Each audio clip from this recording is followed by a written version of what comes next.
Dans le silence du désert, chaque nuit offre une évasion. Et si tu souhaites en vivre d'autres, tu peux t'abonner à cette chaîne. D'autres récits viendront, d'autres horizons s'ouvriront comme autant de voyages au cœur du temps. Le sable se teinte d'ocre et d'or sous les derniers rayons du soleil. Le désert, qui a brûlé de chaleur tout le jour, commence lentement à respirer dans la fraîcheur du soir. Le vent glisse sur les dunes, effaçant les traces des pas, comme si le temps lui-même voulait redevenir vierge. Au loin, les silhouettes imposantes des pyramides se dressent, immobiles, semblables à des montagnes façonnées par la main des hommes, mais éternelles comme les étoiles.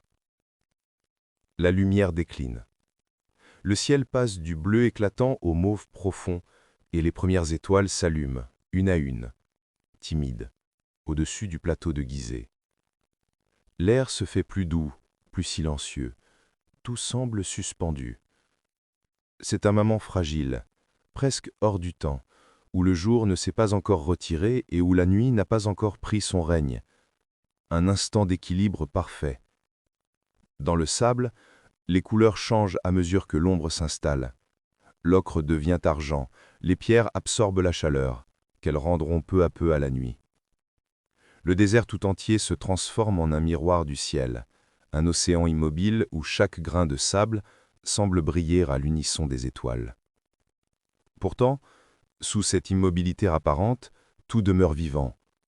Le Nil, invisible mais tout proche, poursuit son cours immuable, nourrissant la vallée et ses habitants. Les pierres respirent encore la chaleur accumulée durant la journée. Le désert n'est pas vide, il est rempli de mémoires, de promesses, d'énigmes. Un dernier rayon de soleil disparaît derrière l'horizon, et déjà les constellations s'étendent, scintillantes, sur la voûte céleste. Elles guident les regards, tout comme elles guidaient jadis les anciens Égyptiens dans leur conception du monde. Ici, le ciel et la terre semblent se répondre, comme si les pyramides n'étaient pas seulement des tombeaux, mais des ponts dressés entre l'humanité et l'infini. Dans cette paix retrouvée, le temps s'efface. Il n'y a plus de passé, plus de présent. Il n'y a que la présence du désert, l'immensité des pierres et la douceur de la nuit qui s'installe. Tout est calme, tout est immobile, tout est éternel. Et c'est ainsi que le voyage peut commencer. Il y a plus de 4500 ans, l'Égypte a tenu ce qu'on appelle son âge d'or. Une ère de stabilité et de prospérité, où le royaume s'étendait avec force, protégé par le désert, nourri par le Nil et guidé par des souverains considérés comme des dieux vivants. Dans ce monde ancien, le fleuve rythmait tout. Ses crues régulières fertilisaient la vallée, transformant une terre aride en un jardin fertile. Les paysans cultivaient le blé, l'orge, le lin. La nourriture abondait, les greniers se remplissaient, et cette sécurité permettait à la société de se tourner vers de plus grandes ambitions. Le peuple, libéré de la crainte de la faim, pouvait consacrer son énergie à des projets immenses au service de ses pharaons. La 4e dynastie fut celle de ces souverains qui rêvèrent l'éternité dans la pierre. Khéops, Képhren, Mykérinos, leurs noms résonnent encore aujourd'hui, portés par les monuments qu'ils ont laissés derrière eux. Chacun d'eux, en son temps, fut perçu comme l'incarnation du divin.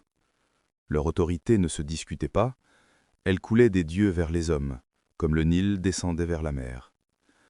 Dans ce climat de confiance et de ferveur, l'art et l'architecture atteignirent une perfection inédite. Les artisans polissaient la pierre jusqu'à la rendre presque vivante. Les scribes gravaient dans les temples les mots des dieux et des rois, préservant pour toujours leur mémoire.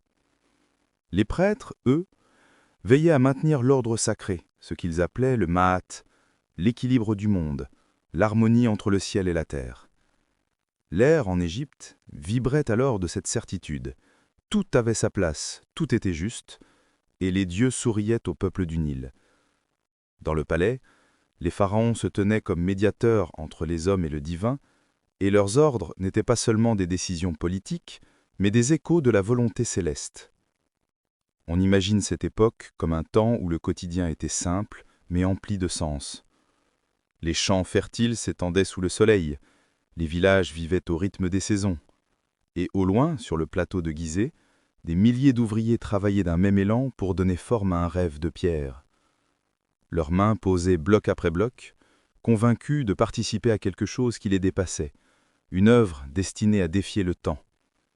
Cette prospérité, cette stabilité, furent le socle d'un des plus grands projets de l'histoire humaine, l'érection des pyramides. Des monuments si vastes qu'ils semblent d'appartenir au paysage, comme s'ils avaient toujours été là. Pourtant, chacun d'eux est né d'une époque particulière, d'un équilibre fragile, rendu possible par la confiance d'un peuple assez souverain. Dans cette lumière, la 4e dynastie apparaît comme un instant d'éternité, une civilisation à son apogée, unie autour de ses rois-dieux, avançant d'un pas sûr dans le désert de l'histoire. Rien ne semblait pouvoir troubler cette harmonie. Et tandis que la nuit se pose doucement sur la vallée, on peut encore ressentir cette force silencieuse. Le fleuve poursuit son cours immuable, les étoiles s'allument au-dessus des monuments, et l'âge d'or de l'Égypte semble continuer, quelque part, au-delà du temps. Chaque pierre posée dans le désert porte encore l'écho d'un rêve ancien. Parmi toutes les pyramides d'Égypte, une seule domine l'horizon comme une énigme inépuisable, celle de Khéops. Monument colossal, érigé il y a plus de 45 siècles, elle demeure à ce jour l'une des plus grandes merveilles que l'humanité ait jamais façonnées. Son immensité défie encore l'imagination. Près de 146 mètres de hauteur à l'origine, des millions de blocs de pierre ajustés avec une précision presque irréelle. Comment un peuple de l'Antiquité a-t-il pu concevoir et réaliser une telle œuvre, sans machine, sans acier, avec seulement la volonté et l'ingéniosité comme outil? Le mystère commence dès la première assise. On dit que les architectes alignèrent la pyramide avec les points cardinaux au degré près, comme si les bâtisseurs savaient lire dans le ciel aussi bien que dans la terre. Puis vinrent les blocs, extraits des carrières voisines, transportés sur des traîneaux, hissés par des rampes dont la forme reste encore hypothétique. Était-ce une longue rampe droite, une spirale s'enroulant autour du monument, ou un ingénieux système de contrepoids? Nul ne le sait vraiment. Mais chaque bloc posé racontait l'histoire d'une ambition qui dépassait le temps.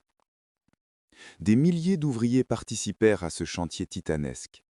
Contrairement aux légendes, ce n'étaient pas des esclaves enchaînés, mais des artisans, des paysans recrutés pendant les crues du Nil, lorsque les champs reposaient. Ils travaillaient par équipe, nourris, logés, soignés, animés par la conviction de servir leur roi et d'inscrire leur existence dans l'éternité. Chaque pierre soulevée était une offrande, chaque geste une prière silencieuse. Et lentement, année après année, la masse de pierre s'éleva dans le ciel. À mesure que la pyramide grandissait, elle devenait à la fois un défi et un miracle. Sa silhouette géométrique, presque parfaite, semblait vouloir toucher le soleil. Elle devenait un pont entre le monde des hommes et celui des dieux, une montagne façonnée par la main humaine, symbole d'un pouvoir qui voulait traverser les siècles. Khéops, le pharaon, ne voyait en elle seulement un tombeau, il y voyait une demeure d'éternité. Les anciens Égyptiens croyaient que le roi, après sa mort, rejoignait les étoiles, naviguant dans la barque solaire aux côtés du dieu Ré. La pyramide était donc bien plus qu'un monument funéraire, c'était un navire de pierre, une machine spirituelle destinée à conduire le souverain vers l'immortalité. Aujourd'hui encore, face à ce géant silencieux, on ressent ce que les bâtisseurs ont voulu transmettre. L'immensité, la précision, la force tranquille des pierres qui défient le sable et le vent depuis des millénaires. Rien ne semble pouvoir les ébranler. Le soleil se lève et se couche, les tempêtes passent, les civilisations naissent et s'effacent, mais la pyramide demeure, immobile, comme un témoin indestructible du passage du temps. Et peut-être est-ce là le plus grand mystère de Khéops, non seulement comment elle fut construite, mais pourquoi elle continue d'exercer une telle fascination. Elle attire le regard, impose le silence, invite à la contemplation. Elle rappelle que l'humanité est capable de concevoir des œuvres qui dépassent son existence, des créations destinées à survivre au siècle. Dans le calme de la nuit, sous la lumière des étoiles, la pyramide n'est plus seulement un monument. Elle devient un symbole de l'éternité, une énigme qui ne demande pas à être résolue, mais simplement à être contemplée. Elle est la preuve silencieuse que certains rêves, lorsqu'ils sont portés par une volonté inébranlable, ne s'effacent jamais. Chaque récit garde en lui une vérité cachée, et celle-ci mérite d'être entendue. On a longtemps raconté que les pyramides avaient été dressées par des foules d'esclaves enchaînés. Une image tenace, nourrie par des légendes et des récits déformés. Mais la réalité, révélée par les archéologues, est bien différente. Derrière ces montagnes de pierre, il n'y avait pas une masse opprimée, mais une véritable communauté. Une armée silencieuse, disciplinée, organisée, vivant au rythme d'un projet colossal. Les fouilles menées autour du plateau de Gizeh ont révélé des vestiges inattendus. Des villages entiers construits pour ces ouvriers. On y a trouvé des cuisines, des boulangeries, des brasseries, des dortoirs et même des lieux de soins. Tout cela raconte une histoire différente, celle d'hommes et de femmes nourris, logés, soignés, parce qu'ils avaient un rôle vital à jouer dans l'accomplissement d'un rêve royal. On estime qu'ils étaient entre 10 et 20 000 mobilisés par équipe. Leur rang mêlait des ouvriers permanents spécialisés dans la taille de la pierre, le transport ou l'ingénierie, et des paysans saisonniers qui rejoignaient le chantier durant la crue du Nil quand leurs champs reposaient sous les eaux. C'était une organisation millimétrée. Chaque groupe avait un chef, chaque tâche une fonction, et ensemble ils formaient un corps soudé, presque militaire. Des inscriptions laissées sur certaines pierres évoquent même les noms de ces équipes. Les amis de Khéops, les ivrognes de Menkaoré, des sobriquets qui respirent l'humour, la complicité, et qui rappellent que ces bâtisseurs n'étaient pas des simples mains anonymes, mais des hommes de chair et de sang, avec leurs joies, leurs fatigues, leurs histoires. Leur quotidien pourtant n'était pas tendre. Les analyses des squelettes retrouvés dans les nécropoles des ouvriers montrent des traces d'efforts intenses. Muscles sollicités, fractures soignées, articulations usées par le labeur, mais on y voit aussi les preuves d'une société attentive. Os ressoudés après des opérations, blessures traitées. Ces marques disent la valeur accordée à ces travailleurs, respectés pour leur rôle dans l'accomplissement d'une œuvre divine. Au lever du soleil, ils prenaient place sur le plateau. Certains s'occupaient d'extraire le calcaire des carrières voisines, d'autres traçaient les rampes, les voies d'acheminement. Les équipes de transport, par dizaines, tiraient les blocs sur des traîneaux de bois, parfois aidés par un sol humidifié pour réduire la friction. Plus haut, les tailleurs ajustaient chaque pierre pour qu'elle trouve sa place dans la géométrie grandiose du monument. C'était une chaîne humaine parfaitement coordonnée, où chaque geste répondait à un autre, comme une musique silencieuse scandée par le rythme des outils et des champs de travail. À la fin de la journée, le camp s'animait de la chaleur du feu, du parfum de pain et de bière. On partageait les repas, on se racontait des histoires, on soignait les blessés. Loin de l'image sombre de l'esclavage, ce quotidien révèle une communauté fière de son rôle, consciente de participer à une œuvre qui la dépasserait. Ainsi, la pyramide n'est pas seulement le monument d'un roi, mais aussi celui de son peuple. Elle porte la mémoire de milliers de mains anonymes, d'efforts répétés, de vies entières offertes à un rêve commun.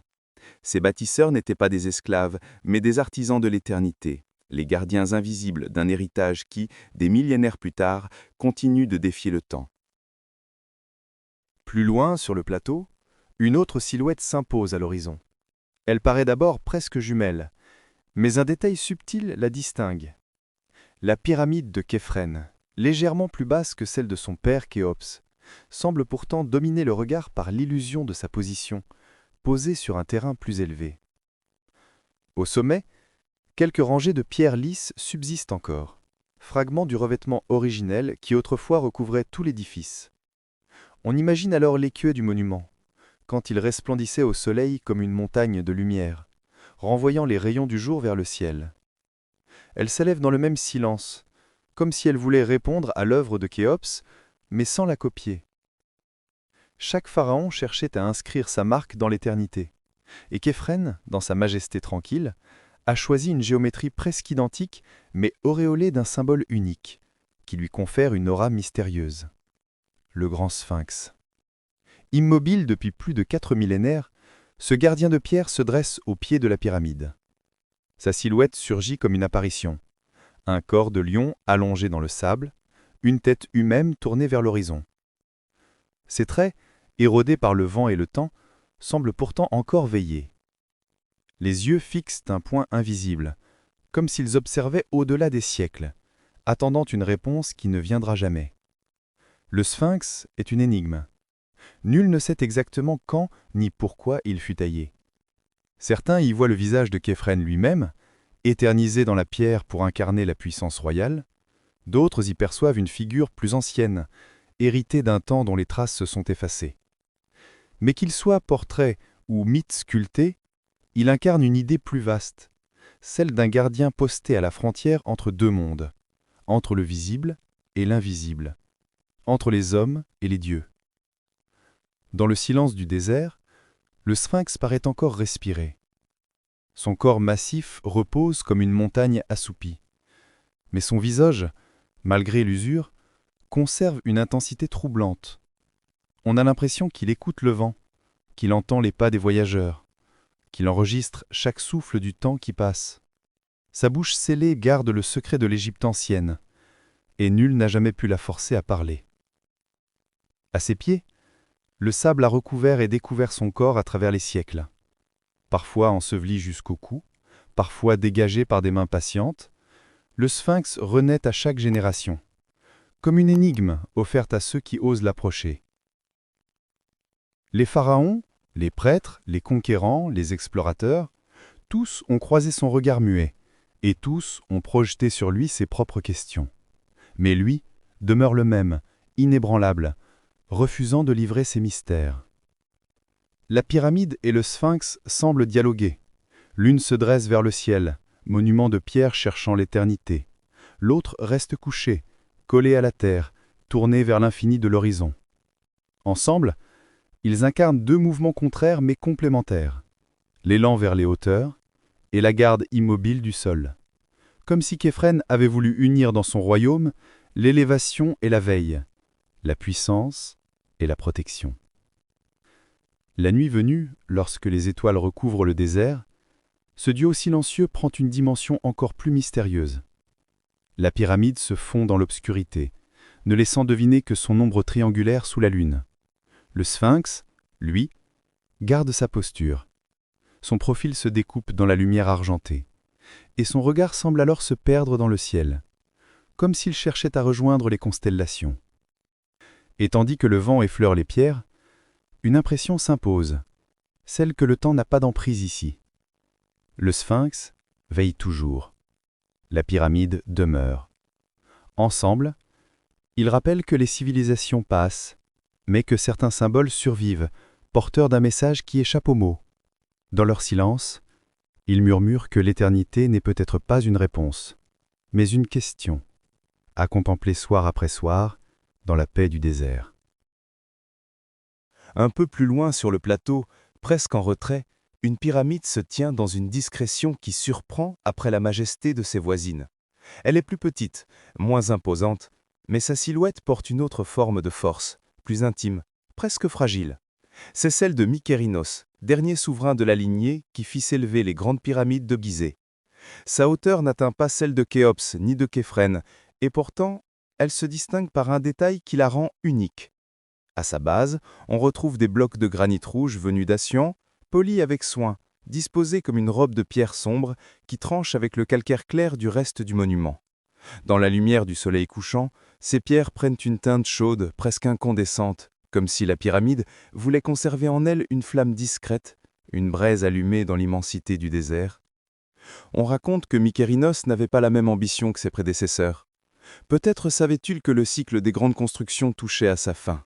L'Égypte changeait déjà.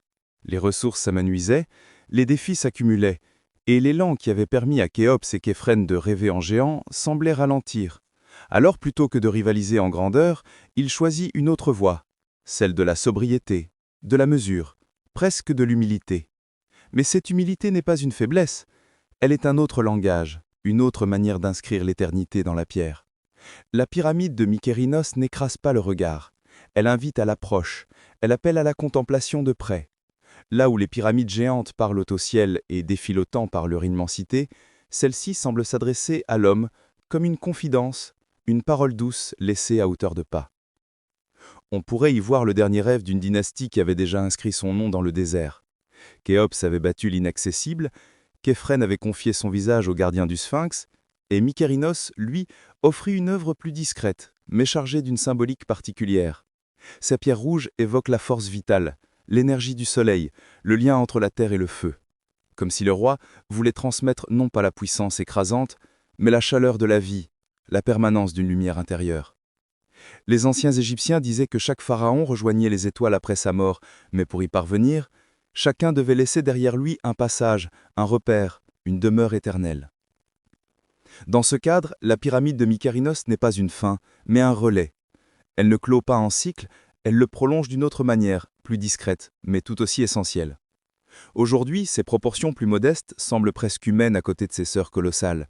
Pourtant, lorsqu'on s'arrête devant elle, on sent qu'elle porte le même souffle d'éternité. Ces pierres, bien que moins nombreuses, ont résisté aux siècles, aux pillages, aux tempêtes de sable, et malgré ses dimensions réduites, elles s'imposent par une présence singulière, comme une voix calme dans un cœur puissant. Le soir venu, quand le soleil disparaît derrière l'horizon et que le désert s'emplit d'ombre, la pyramide de Mykérinos se teinte d'un rouge profond avant de s'éteindre dans la nuit. On croirait voir une braise qui se consume lentement, mais qui ne s'éteindra jamais tout à fait. Elle continue de veiller, discrète, à côté de ses deux grandes sœurs, formant avec elle un triangle d'éternité, un triptyque qui incarne les rêves et les croyances d'un peuple disparu. Et dans le silence du désert, on comprend que la grandeur ne se mesure pas seulement à la taille des pierres, mais à la profondeur du message qu'elle porte. La pyramide de Mykérinos ne cherche pas à rivaliser, elle rappelle simplement qu'il existe une autre forme de puissance, plus intime, plus intérieure, comme un dernier rêve confié au sable et au vent, destiné à traverser les âges avec la même sérénité que ses voisines. Dans le silence des pierres, il reste toujours une question suspendue. Pourquoi tant d'efforts, tant d'années, tant de vie offertes pour élever ces monuments ? La réponse ne se trouve pas seulement dans le pouvoir des rois, mais dans une conviction profonde qui traversait toute l'Égypte ancienne. La vie n'était qu'un passage et l'éternité commençait au-delà. Les anciens Égyptiens regardaient le ciel comme un miroir de leur destin. Le soleil, chaque matin, renaissait à l'horizon, et chaque soir il s'éteignait derrière les collines de l'ouest. Ce cycle n'était pas seulement une observation du monde naturel, mais une promesse. Mourir n'était pas disparaître, c'était suivre le chemin du soleil et renaître dans un autre état d'existence. Ainsi, Ré, le dieu solaire, guidait les pharaons comme un modèle. Chaque roi, après sa mort, devait embarquer sur la barque sacrée et voyager aux côtés de l'astre. Mais ce voyage n'était pas simple. L'au-delà, pour les Égyptiens, était un royaume mystérieux, peuplé d'épreuves et de divinités. Là régnait Osiris, le dieu de la résurrection, maître des morts et garant de la justice éternelle. Le roi défunt devait comparaître devant lui et prouver la pureté de son âme. On raconte que son cœur était pesé sur une balance, mis en regard de la plume de Maat, symbole de vérité et d'équilibre. Si le cœur était léger, alors l'âme pouvait poursuivre sa route vers l'immortalité. Si au contraire il pesait trop lourd, elle disparaissait dans le néant. C'est pour accompagner cette traversée que les pyramides furent bâties. Elles n'étaient pas de simples tombeaux, mais des machines spirituelles, pensées comme des portes vers l'autre monde. Les couloirs sombres, les chambres secrètes, les passages étroits n'étaient pas seulement des éléments architecturaux, ils reflétaient le chemin que l'âme devait parcourir de l'obscurité vers la lumière. Chaque pierre, chaque orientation, chaque inscription avait une fonction, une place dans ce voyage sacré. Les textes gravés dans les parois, qu'on appelle aujourd'hui les textes des pyramides, étaient des incantations destinées à guider le roi. Ils décrivaient les prières à réciter, les formules magiques à invoquer, les dieux à apaiser. Dans ces mots anciens, le souverain s'élevait peu à peu, quittant le monde des hommes pour rejoindre celui des étoiles. Car les Égyptiens croyaient que l'âme royale, une fois justifiée, devenait une étoile impérissable, brillant pour l'éternité dans le ciel nocturne.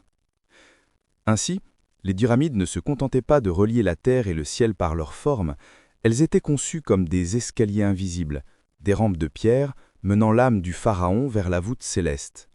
Les ouvertures taillées dans leurs parois n'étaient pas des hasards. Certaines pointaient vers des constellations précises comme Orion ou l'étoile polaire, perçues comme les demeures éternelles des rois et des dieux. Quand on contemple aujourd'hui ces monuments, On pourrait croire qu'ils ne sont que des masses de pierre figées dans le désert, mais dans le regard des anciens Égyptiens, chaque bloc vibrait d'un souffle invisible. Ils n'élevaient pas simplement des tombeaux, ils sculptaient des passages vers l'infini.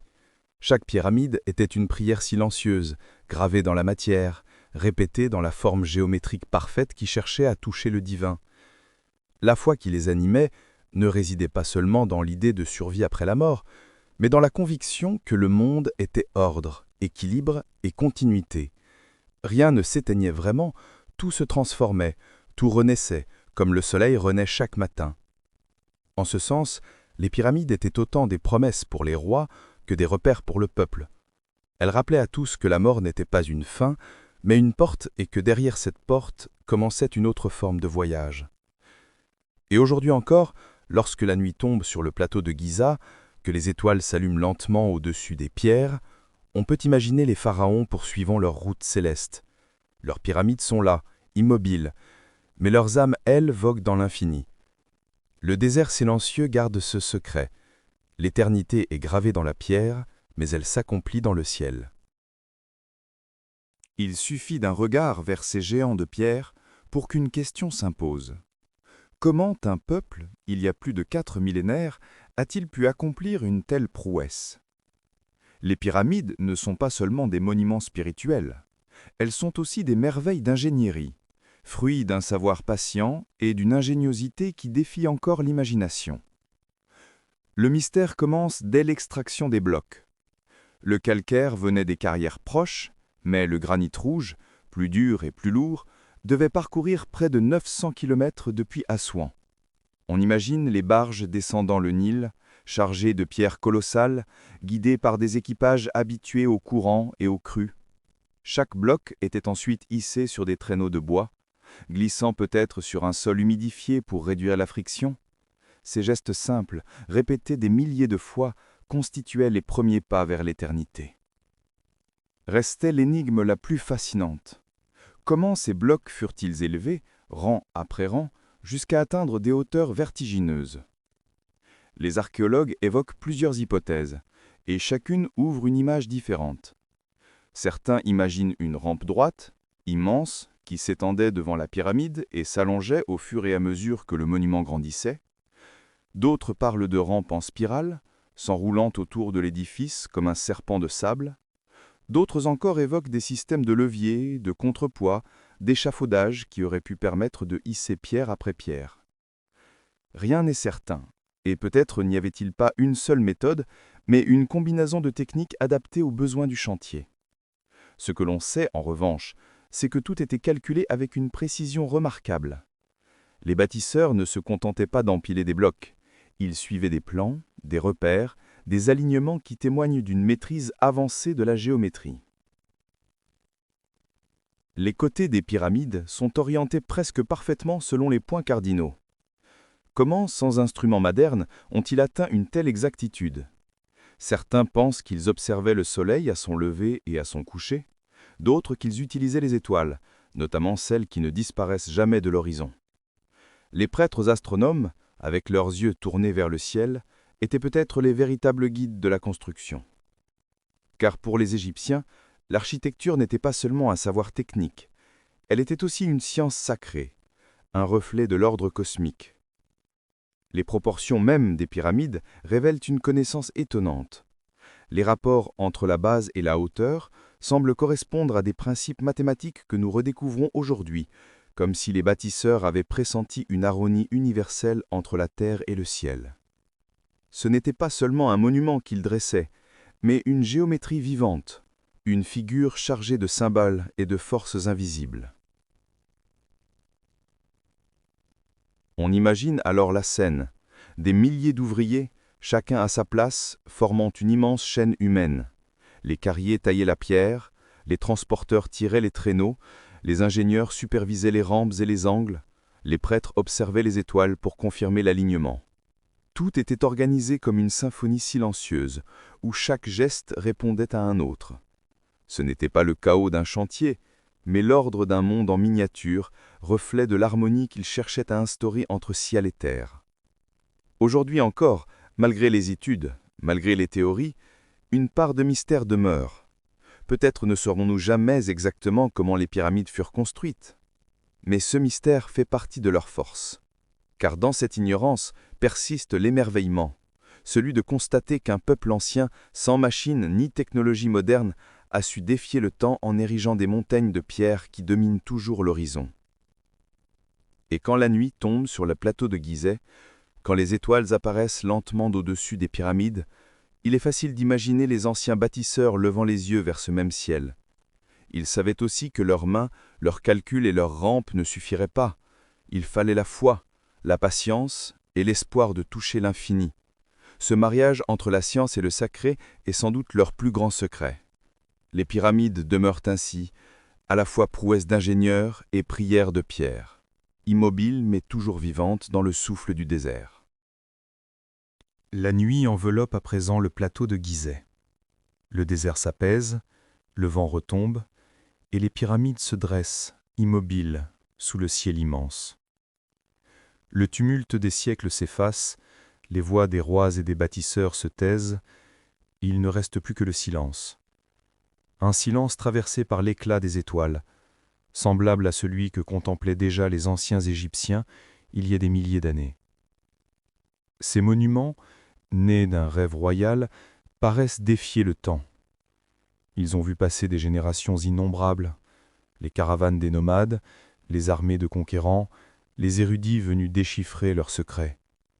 Ils ont résisté aux tempêtes, aux pillages, à l'oubli.